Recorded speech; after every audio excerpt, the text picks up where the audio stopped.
like imbibing alcoholic beverages, please use the bar upstairs. The money comes to us, and then we can put it back into the night's festivities. If you go downstairs, we don't see any of that. So help us to help you and buy the liquor upstairs. Let's see, there's, for those who have received the red raffle tickets, and Bob has a couple of them as well to give out at his discretion. For those who have received them, you can turn them in for prizes at the registration desk. Your mic didn't anything, right? Yeah. I believe ad hoc already, for those who don't follow here, ad hoc also has a competition where if you bring Dr. Becker to offer a hug, I believe he has some tickets. If he ran out of tickets and you do this, I'm sure he will still enjoy it. So feel free. Let's get we'll get the talk started by Bob Welch. I know him well. He's a colleague of mine, well, former colleague now from IU, and he's going to talk to you about open assurance market or software assurance marketplaces. Really cool stuff. Enjoy. All right. Thank you. Good morning, all. So a little bit about myself. I come from the scientific computing community. So I've basically grown up working with scientists around the world who use computing either for simulation, data analysis, whatnot to do their computing. And first I was helping them with their high-performance networking needs, and then somewhere around the mid-90s when we all realized, hey, we need cybersecurity, I got plugged into the cybersecurity position. Now I've got the good fortune of working down at Indiana University in Bloomington, where I'm a deputy director for the Center for Applied Cybersecurity Research, which means I get to deal a lot with federal funding agencies to find money to fund our work.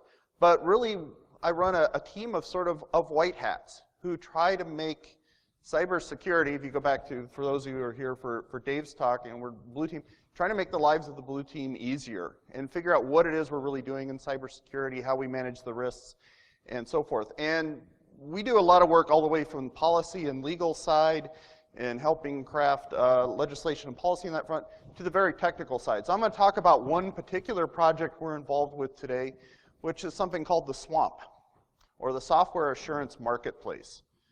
So out of curiosity, do we have anyone here who develops software regularly? A couple folks.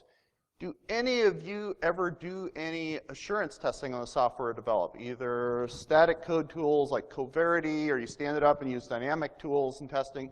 A couple little bit. So what I'm going to talk about here today with the SWAMP is going to be a little bit of a mixture of two things. We've got actual infrastructure that's up and running and today, and we also have a longer term vision, which is guiding that infrastructure. So what I'm going to show you today is, the infrastructure is a work in progress. It's working today, and then we've got a vision on where it's going. And really why I'm up here is I want to hear feedback. We've got something today, we know where we think we're going. Are we going the right direction? Are we missing obvious things? What would it be to make it more useful to you? And as I'll talk a little bit about, this is more than just people who are software developers. We all use software. How do we get any assurance about the software that we use? So, and by the way, I'll mention Mark down here. Mark Krenz is my lead security engineer on this project. Susan Sons down here is also part of my team down at IU. So, going a little bit back, just a little bit of background in, for those of you who were in the room for the previous talk, you've heard this, nothing has changed. Back in '88, for those of us around for the first big internet meltdown caused by the Morris worm, was just a buffer overflow attack. It was software that didn't check the length, copied more over, and the worm was able to propagate and literally shut down large chunks of the internet back then. That wasn't very hard back then. We were dealing with connections back then that are smaller than most of you probably have from your ISP between major universities.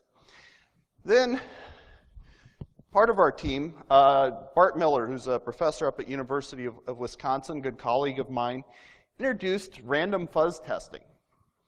And for those of you who haven't heard about fuzz testing, it's real simple. Take a piece of software, you start running it, throw random data at it. If it crashes, hey, you've got you've got a place to look for your first exploit on all this. So he pioneered this back in '89 and started figuring out all the different ways you could formulate it. Sometimes you do semi-structured, sometimes it is purely random. Sometimes, you put angle brackets around it and hey, it works a lot, it's a lot more efficient. And so we had all this, and if you look at the CWEs from SANS for this year, we still have these same problems today. So these bad software problems have been around forever. They continue to be around. Plus, we have a whole litany of other things, which I'm sure you're hearing plenty about here at this conference, to worry about in addition to these. So this problem with software is getting worse, not better. So what do we need to do? It's sort of easy to sort of sit there and go, well, why can't these software developers just generate better software, right? It's easy to sort of shovel the problem off onto them. But, if we take a step back, we need to figure out what it is we need to do to help them. And it starts with education. I mean, we've got to educate them on the issues. We've got to educate the management as to why it's important. So they have security in mind, and they've got some understanding of how to go about that. We need to give them the right tools. And today there are some good quality commercial tools out there. The open source ones really are pretty lousy if you try to use them, particularly the static code analysis tools. If you're trying to test your code, you're in for quite a bit of effort. And so one of the things we want to do with the swamp is to start tackling these issues, starting with the ease of use of running some of these tools, but really with the vision is getting all the way up and down this set of problems. One really common thing you run into today is you take any piece of software, if you're a developer, hey, you've suddenly seen the light on security, you go grab yourself Coverity or any good analysis tool, you run it, you end up with a list of problems on, as long as your arm, then down the other arm, then probably down at both your legs, and you go, oh crap. Well, that was depressing, and you file that list away somewhere, and you now go and get your next feature cranked to get out the door so you can get done. And so part of what we have to do here is, once you've sort of gotten to the point where you've got a large code base, and now you're trying to go back and deal with software issues, you're in a world of hurt. So one of the right things we recognize is we want to get at the software development early, because the earlier you get at it, the better you are. And the concept we want to push on this is, today we're starting to see, you get things like Jenkins and so forth, sort of continuous integration testing. You get to the point where every time you do a commit, you can have that commit tested, you can have it verified, and make sure you didn't break any functionality. Well, what we would like to do is push that to the point where, hey, not only you make sure you didn't break any functionality, but get the assurance testing on that to make sure you didn't introduce a new bug. So you're at least not getting things worse. And if you can get this done as early in the life cycle as possible, you now have the ability to start building the code up from the beginning. So a little bit more, some basics about what the swamp is. We're a grant from the Department of Homeland Security, and I'll talk a little bit more about that government connection later. We're from the Science and Technology Directorate in DHS. And for those of you who have dealt with most of DHS, it's a big bureaucratic organization. The S&T Directorate is the one part of it, I think, that really funds good quality research and development. So this is their, a lot of DHS tends to be interested in incident response, getting gas masks out and so forth, which is all good work. This is one part of it that really is forward-looking. And what we're doing here is we're building a facility where open source software can be tested for vulnerabilities for free. I mean, the goal here is really to get better software out there for the whole community. The government's very interested in open source software now. It wants open source software to be higher quality. And what that is, so on the ground, we want to allow for better testing. Ultimately, we want to get software researchers a place where they can actually improve the software assurance research out there so we can get better tools. We've got a team. These are my colleagues up here. I'm the one down in the lower right. I don't know if you can see it in this lighting. The other three are smiling. I'm the chief security officer, so I'm not smiling. So it's my job to try to keep all this safe while we're doing it. So we've got some vision here, and there's a whole white paper on this you want to read, but I think the interesting points down here, which I've gone over a little bit, is this set of abilities to identify defects, to identify new ways that tools can be improved, to identify both how software has weaknesses, how tools have weaknesses, and this is where sort of the marketplace concept comes in. And that's sort of a strange word when you think of a software assurance, but the idea is it's a place where different software people, different software tool providers, different researchers can come together and not only compare tools to one another, software to one another, but also share experiences. And so this is, the idea is it's an environment where we've taken a lot of, the buzzword today was taking a lot of the friction out of the process. And so for those of you who have tried to use these software assurance tools, there's usually a good deal of setup involved. They've got to figure out how your software builds, what source code is really relevant, what source code is not relevant, what the heck do all these warnings mean, which ones of them are false positives, you're going to be drowning in false positives. And so what we want to do is bring these tools and the software into the environment in such a way that we take care of a lot of that grunt work for you. And that sounds, in some sense it's an engineering process, but when you're talking about a software developer who's under pressure to meet deadlines, making things easy and quick is really important to get yourself integrated into their workflow. And so there's a list of high-level features here of the swamp, and what you're going to see the word easy up here a lot, and you're going to see support for multiple tools. So we're not developing software assurance tools. We're like those, for those of you who remember these BASF ads, the idea is we're trying to provide the right framework to make all these things better by giving people a place where they can easily and quickly try them against things.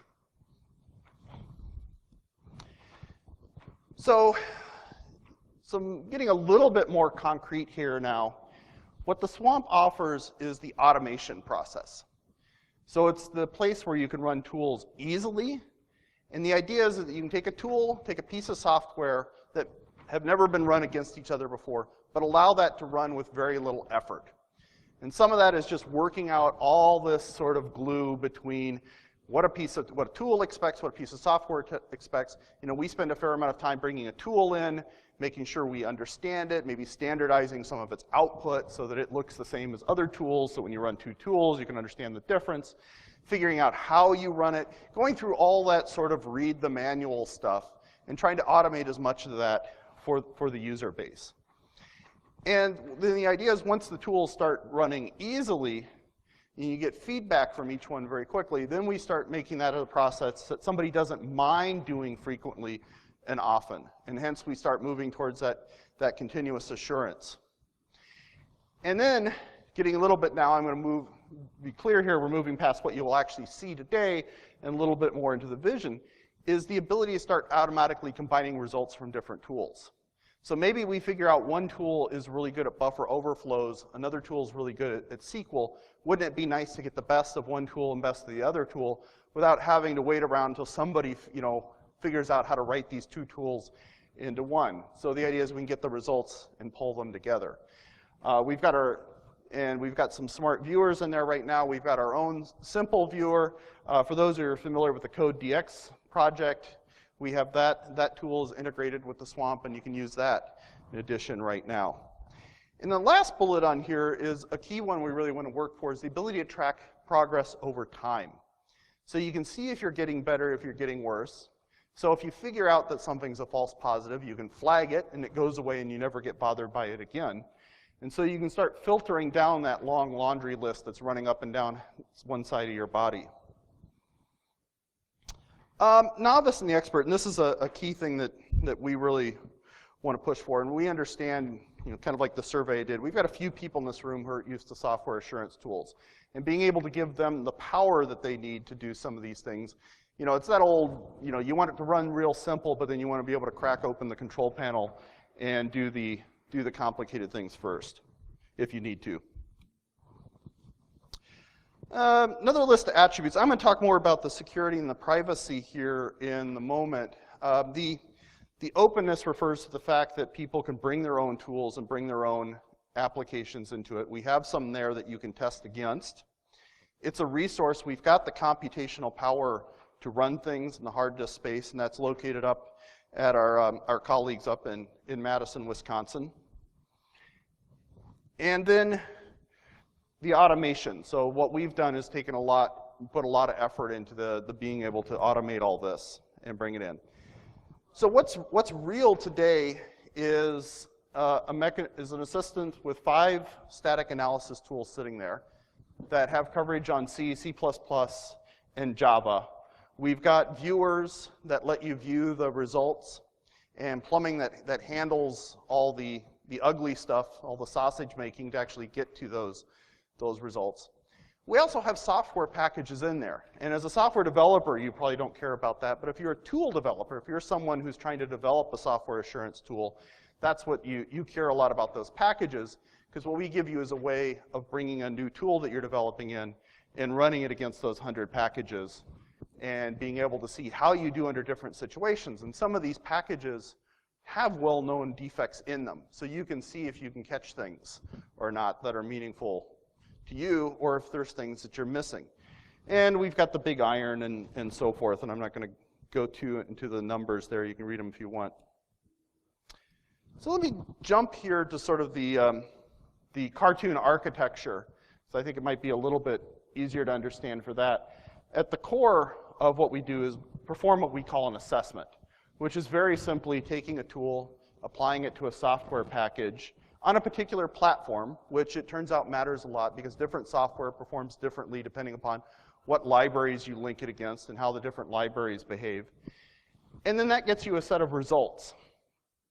And those results can be viewed raw, and that's sometimes if you want to do that. Most often not, you want to have them parsed down and simplified. You want to filter out things that are unlikely or obvious false positives.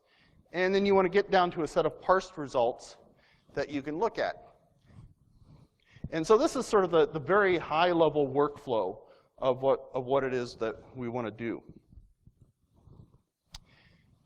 Now, to talk a little bit about key communities that we think really need this. I've talked a lot about software developers, and that's obviously a really important user group on the ground because they're the ones that are actually creating software. I've mentioned a little bit about software assurance tool developers and software assurance researchers who are trying to make our ability to automatically detect weaknesses in software better, to get rid of the false positives, make it more likely that when we found something, it's really a problem. And we spent a lot of time poring over Heartbleed and these other bugs. Why weren't those found by conventional tools? And they weren't. And the reason is modern software is very complicated. And so these tool developers are advancing their craft. Part of what we're also considering is maybe we need to be writing software better so that it isn't so complicated and make things hard to find. So there's some work really going on in that space. So part of what these folks may be doing is saying, hey, if we wrote the software differently, does that make it easier to find the bugs in it? We're also looking at educators and students. I mentioned education's key to this. And one of the places where we're seeing adoption is in software engineering courses in schools. And you can have students, this way they can go off, you can have them go do a coding assignment. They get done writing their code. You can upload it to the Swamp, and the Swamp can spit back at them, hey, here's a bunch of things you did that look pretty iffy. So they can get that immediate feedback from a facility that says, you maybe need to work on this right. And you can start building this software assurance into a software engineering course and having students learn it by integrating it into the sort of the automated process they might have for submitting their assignments already. And finally, we have infrastructure operators, and a couple different names around this. Sometimes it's called supply chain in some circles or somewhere, but I go back to a use case. I'm running a computing facility. Someone wants to bring in the newest version of some open source application and run it server. Great, what do I know about this? Well, unless I want to spend probably weeks pouring through source code, and weeks is probably optimistic there. I mean, people are spending months right now auditing OpenSSL.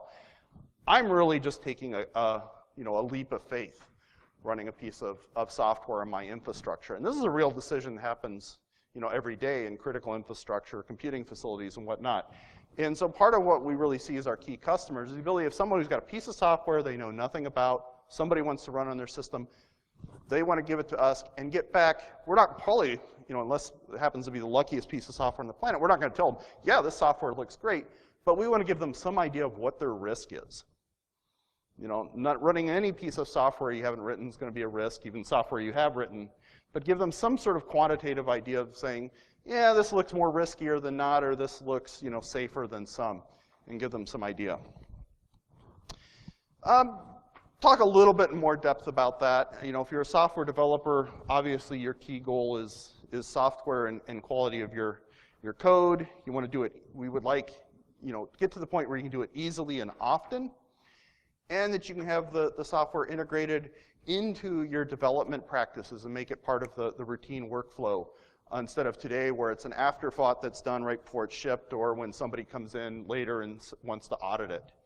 And so this is where set of capabilities largely around automation and around improving the viewing of the results, right? So instead of this long laundry list, you get something that's a little bit more intelligible, prioritized, ordered, and filtered around that.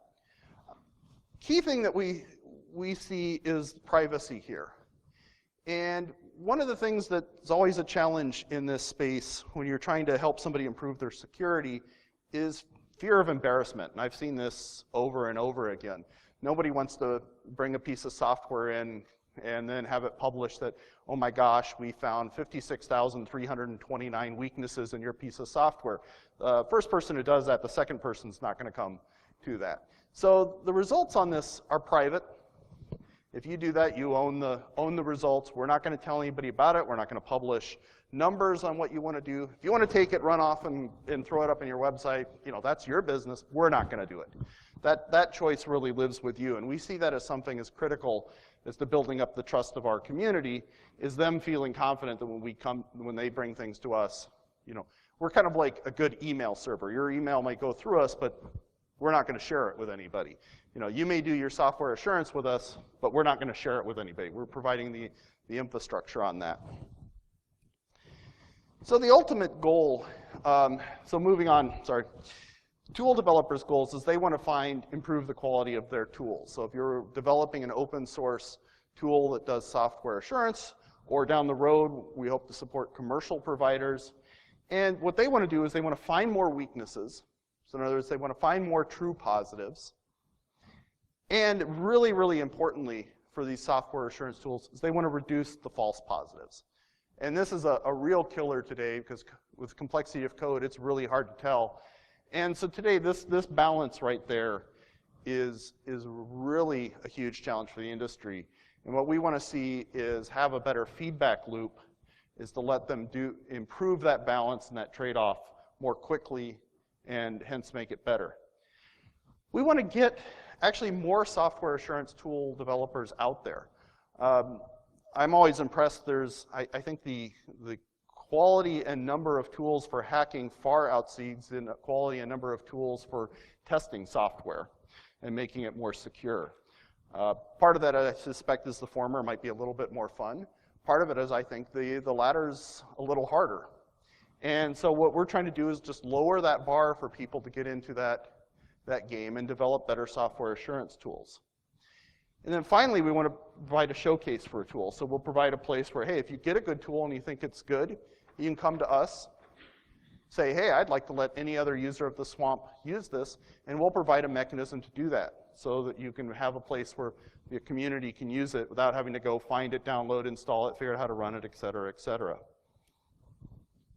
So a number of the same capabilities here, but just sort of pivoted around to look at it from the tool developer's point of view. But really, they want a lot of the same capabilities to be able to automate their tests, make them as easy as possible, view and compare their results. They're probably going to want differently. So instead of against earlier versions of their software, how do they compare earlier versions of their tool? How do they compare with other tools that are out there in public? How do they compare against these synthetic test cases? Software that has deliberately had weaknesses put in. Are they catching those weaknesses? How much stuff are in those software are they not catching? Et cetera, et cetera. So tool providers, I think I chatted enough about this. You want to, it's more of the E stuff. A little bit of talk about what we need from tool providers to automate the application of their tools.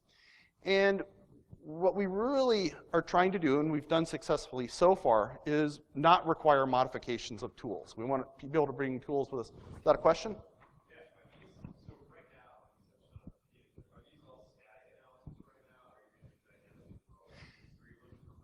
Today we are doing static analysis. I'll talk, there's a little bit in the vision on that. We've got some things in place to do binary and dynamic analysis down the road, but everything's static today. So we want to make this as easy for the tool developers as possible. So we don't want to require them to modify their tool. What we do want to do is, we do need to get information from both the package and the tool developers on how they're supposed to be run, how to tweak the warnings, and work with us to minimize the number of the false positives, minimize the warnings, and so forth, and work through that issue. So there is some back and forth with the tool developers. And we find we do have to do a lot of tuning of the tools to sort of try to hit their sweet spot for a generic run, because most of the software developers don't want to spend a lot of time tuning the tools.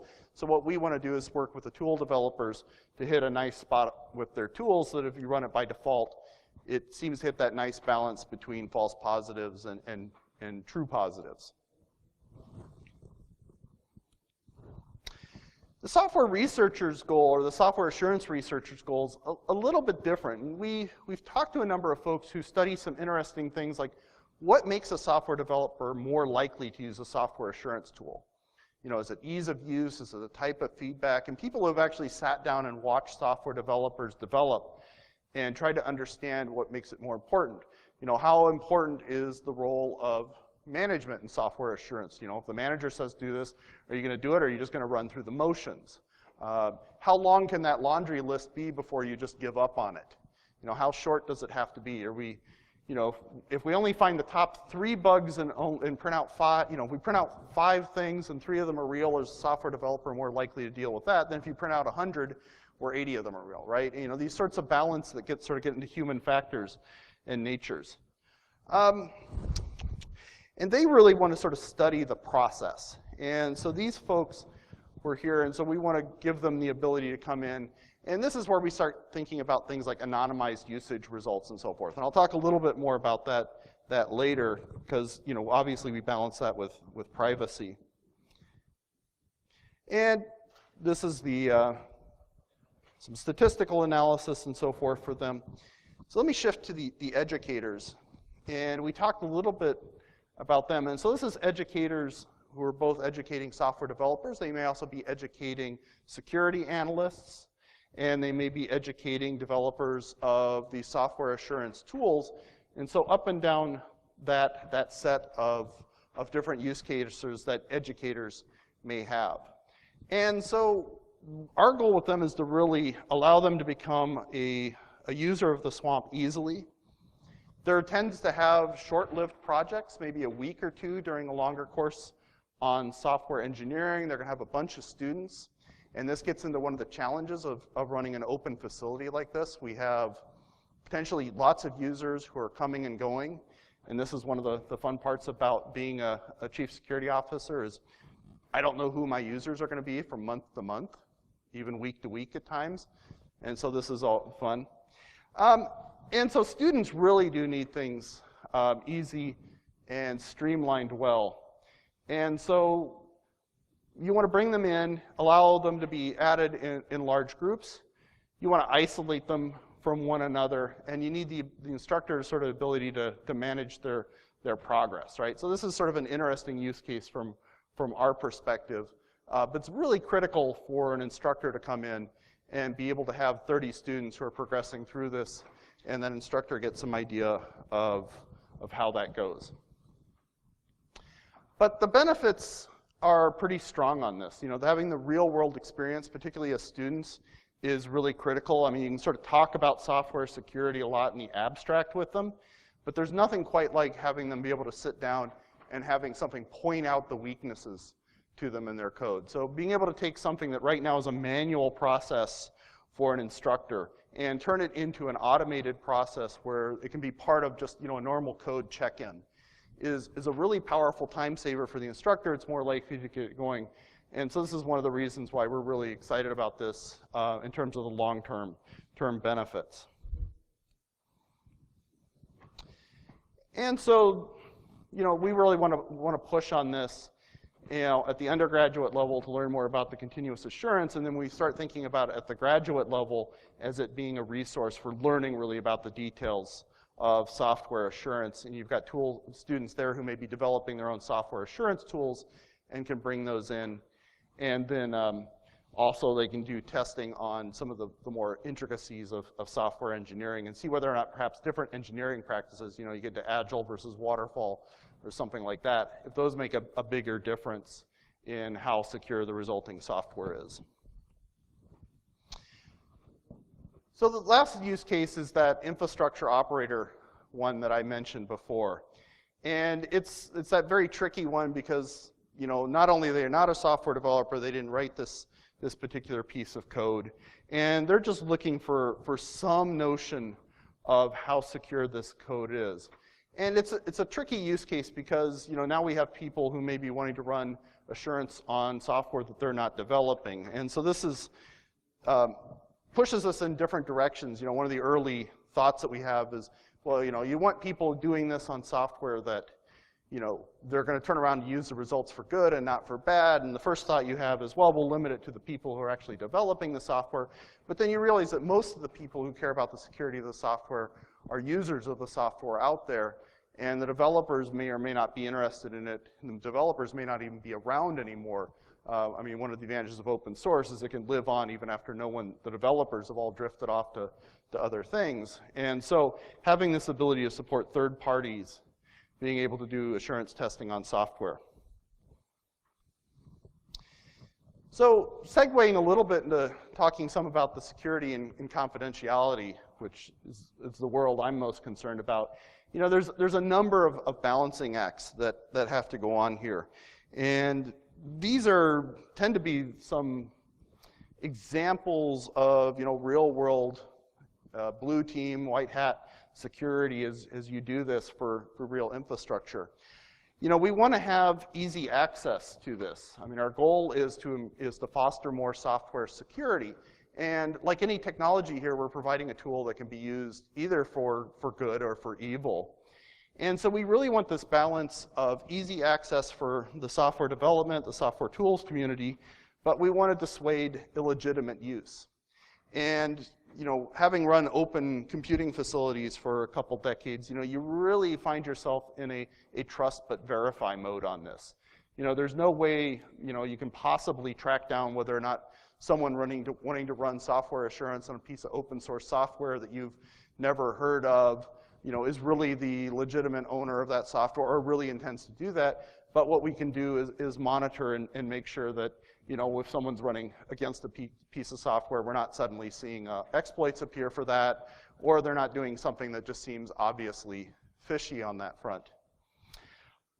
We're going to have, as I mentioned, educational users, students who may be on for a week or two versus, folks who do software development projects for years. We're doing mostly open source today.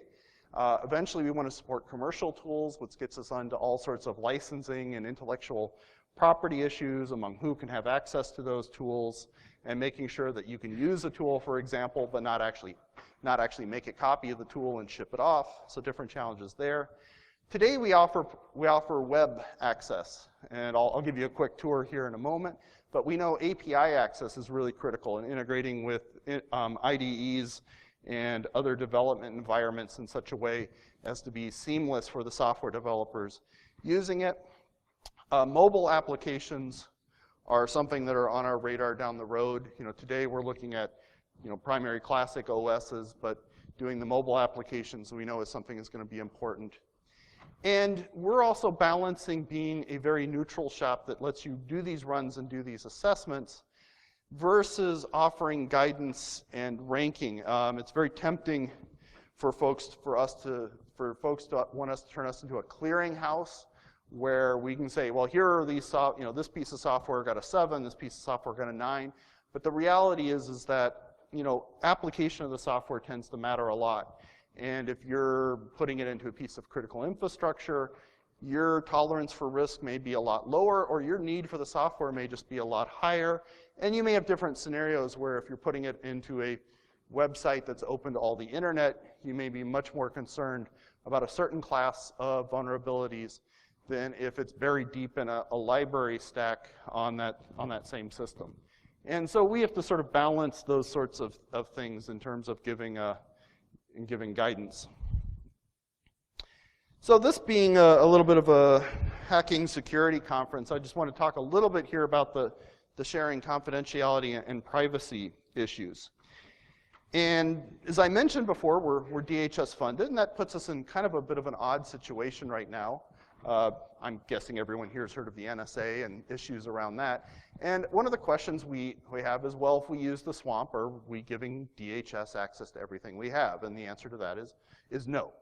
So we're funded by DHS, and I live most of my life getting funding from various federal government agencies, but we're not part of the DHS. I'll make that clear. So we're universities. I'm at Indiana University. My colleagues are at Wisconsin-Madison. And part of this is we have an agreement in writing from DHS that says, look, people who put things into the swamp, they own it, it's theirs. They're not going to come asking for it. We're going to give reports on how often it's used, how many users we have. We're going to anonymize all that, and we're going to make it public. So this is one of the things where we're really working to make sure that we have that right blend of transparency so people look, here's what we're doing, here's the rights you have, and here's what we're not going to do with your stuff. So this has been a key point to us to really work through. I have to say the timing on this has been lousy to be a federally funded project, but we're working the best we can to make sure that we've got the right walls in place, because the ultimate motivation here is to make software everywhere more secure and to give us all good privacy and security protections. So we want to really work through that, and to be quite honest, if there are things that people suggest we can do on that front, I'm all ears on that. Yeah.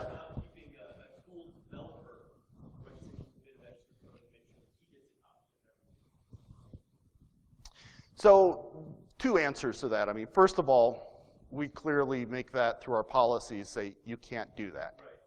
Right. Second of all, tools are going to be a little bit easier because at least right now there's fewer of them, and so we can have monitoring for that sort of thing.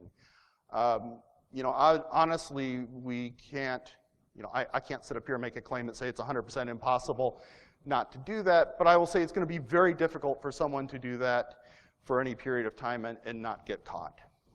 So, no, that's the sort of thing. I mean, it's one of the challenges here is we have so many different stakeholders in a marketplace and balancing the needs of all of those. Mark and I have spent a lot of time sitting there with big risk and threat table models going, well, what if this person does this to this person, and they turn around and do that to this person? So, yeah, we've thought about that, and we've tried to make sure that we make it clear that's not allowed. We try to prevent it, and then we also try to detect it. So the second point up here, just to make that explicitly clear, any software you put into the swamp is owned by you. We don't take any rights in it. We don't make any claims of it. We're not going to turn around and do anything with it that you don't explicitly give us permissions to. Now the third bullet says, though, however, we do give you the option to share. And I think I've got another slide on here to talk about that. We've got a couple forms. You can be public, you can be also sort of limited sharing, and I'll talk about that in a second. And this all builds down to that fourth bullet, which is the strong trust, and we need that. So I really welcome feedback on any of this in terms of security, because we don't want this to, our goal is to develop better security for the whole software ecosystem. So whatever we need to do to build up community trust is obviously paramount on that. We've got a privacy policy, which I won't go into detail, that codifies all this. It's just a matter of good practice. Here are some of the sharing I talked about. Privacy is obviously a default. You put something into the swamp, only you have access to it. At the bottom is public, and what public really means here, it's a little bit of a misnomer, means anyone else in the swamp has access to it. Then in the middle is really sort of the interesting case, where we call it protected. We have this notion for classrooms or for teams of having projects set up, and you can share things with the project. So you can put a software up there and give access to a project, and put a tool up and give access to a project. Your results can give access to a project, so different members of the team can look on this. And also, frankly, so if one developer leaves, you don't all of a sudden lose access to all that state. And users modify their sharing policies at any time. You control them.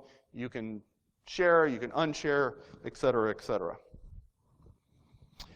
We spent a fair amount of time working on an architecture for the swamp to really try to control privacy and security. And these boxes up here, this is another architecture cartoon, as I like to call them. But these boxes are significant in that they delimit where different information can go in the swamp. So we've spent a good deal of time saying this sorts of information, when you log into the swamp, you provide us your email address and other sort of personal information. Well, that can only live in one particular part of the swamp. Results can only live in another particular part of the swamp.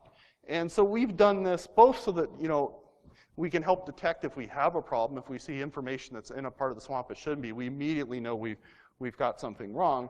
But also then this really simplifies when we start doing things like detection and prevention, where we have to look for issues being leaked. Swamp security, I really liked, for those of you who were in the room in the previous talk, Dave talked about purple teaming, which was an interesting combination of both defensive and offensive. And what we have in place in the swamp right now, which I think that kind of resonated with me, is a shared responsibility. So as I've mentioned, the swamp actually sits up in University of Wisconsin on Madison. And there's a systems team up there that handles the day-to-day implementation of the infrastructure and a lot of the low-level security details. Then my role here, and working with Mark, is we not only work to set policy, but also act as sort of an ongoing, red team may be a little bit strong, but ongoing audit team. So we're constantly checking up on them and making sure that they're doing the right thing, aren't slipping up, aren't having faults. And so we have a little bit of that. I'd never heard it called a purple team before, but have a little bit of that constant feedback infrastructure going on. And so this is the first time I've really been in that sort of arrangement where we've had the security team really split across two different organizations like that. But I have to say, so far, I really like it in terms of having that constant checking up going on. And then additionally, on top of that, another colleague I haven't mentioned, he was one of the smiling faces back on that one slide, is over at Illinois, the National Center for Supercomputing Applications, Jim Basney, who's done a lot of work in identity management. And so he's sitting there also double checking all of what we're doing for authentication and two-factor work and checking up on those, and also acting as a sort of a security quality assurance person in his own right. So looking at making sure we're not doing a lot of the common problems with web authentication, cookie goofs, and so forth. So it's worked out well to have the multiple projects involved from a security perspective, I think, because it's the different groups checking up on each other. On the right here, I've got some of the usual marketing talk. I would say, we've done a lot of good practices on that. We've had an outside pen tester come in and do things on that. Frankly, I wasn't terribly impressed, so I'm really glad we do our internal testing. And then finally, we eat our own dog food in terms of doing software assurance on the code that we're developing for the swamp itself.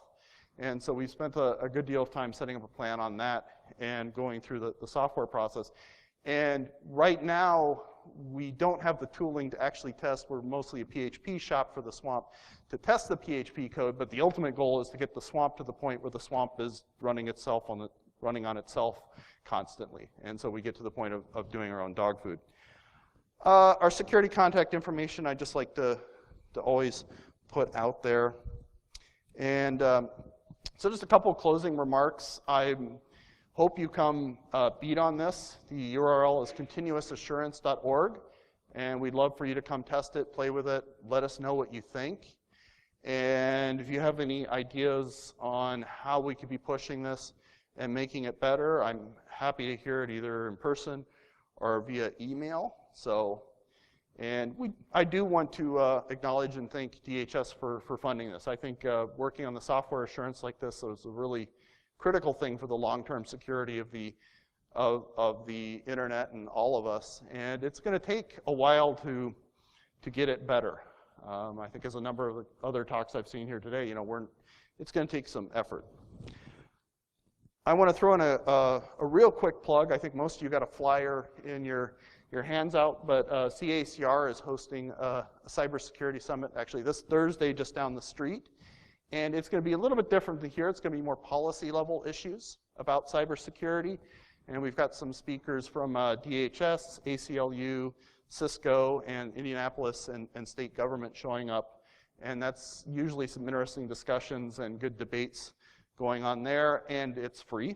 So if you happen to be here local on Thursday, please visit, register, and come on over. Any questions? Otherwise, I'll give you a real quick 2-minute tour. Yeah. Yeah, and thank you for the question. It's one thing I want to mention. We are going to be releasing it as open source. That is on our roadmap, and we're getting things there. I think not unusual. We had a really big push to get things working and out the door, and now we're sort of cleaning it up and get there.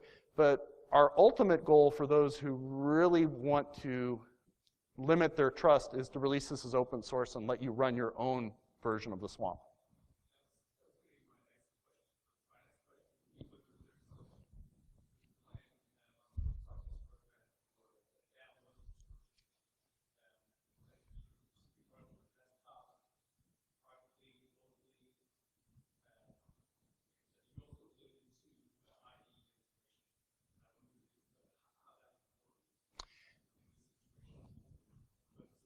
Right.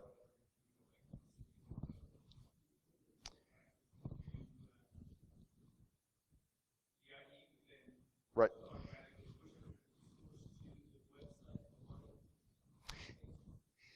Yeah, so you can do the IDE integration.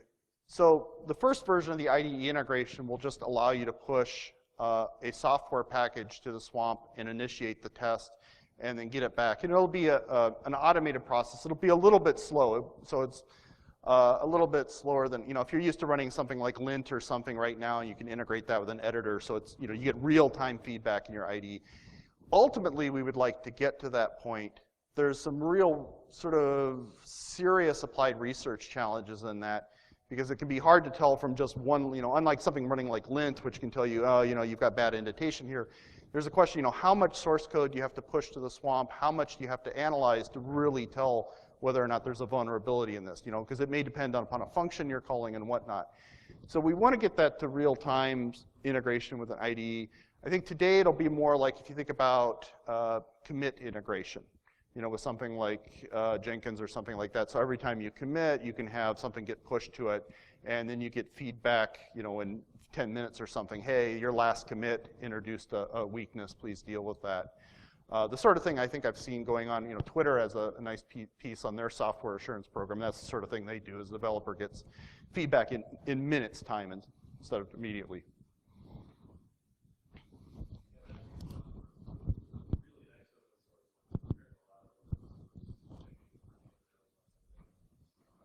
Yeah. Right. You're talking about the Twitter Ruby on Rails test, or the name's escaping me, but pardon? Breakman, yeah. So,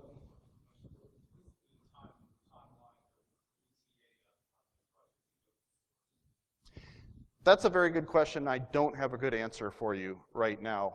We're juggling features right now and working on that roadmap. So, sorry, I don't know, but once we do figure that out, we'll put it up on the website. Yeah. What's your strategy for like enterprise creating proprietary software and how they would I know it would be a hard sell for us as a group doing it. Granted, what he said there would fit in a lot if it was something that we could download and just run on. Yeah. Right. I think that, for the truly concerned, that course one option. Now, of course, that's fairly heavyweight, even though it's open source, downloading and installing it, it's kind of like free, like in a puppy. I would be interested in talking to you and understanding, and we're talking about legal and policy protections here. What legal and policy protections would we have to give you to make you comfortable uploading your source code to us, running it? We said, look, we're not claiming any of your IP. We're not going to take your code and do anything with it. What is it? How do we codify that? What's the legal language that makes your lawyer management chain happy? And I'm open to input on that. My experience is, every company has slightly different ones, and we want to figure it out. So, if you've got feedback on that, I'd love to hear it. So I'll turn the question around. It's really the best. Okay.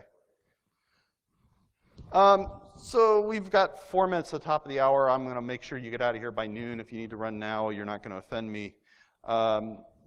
So this is a piece of source code you get when you ask a manager to write a piece of C code.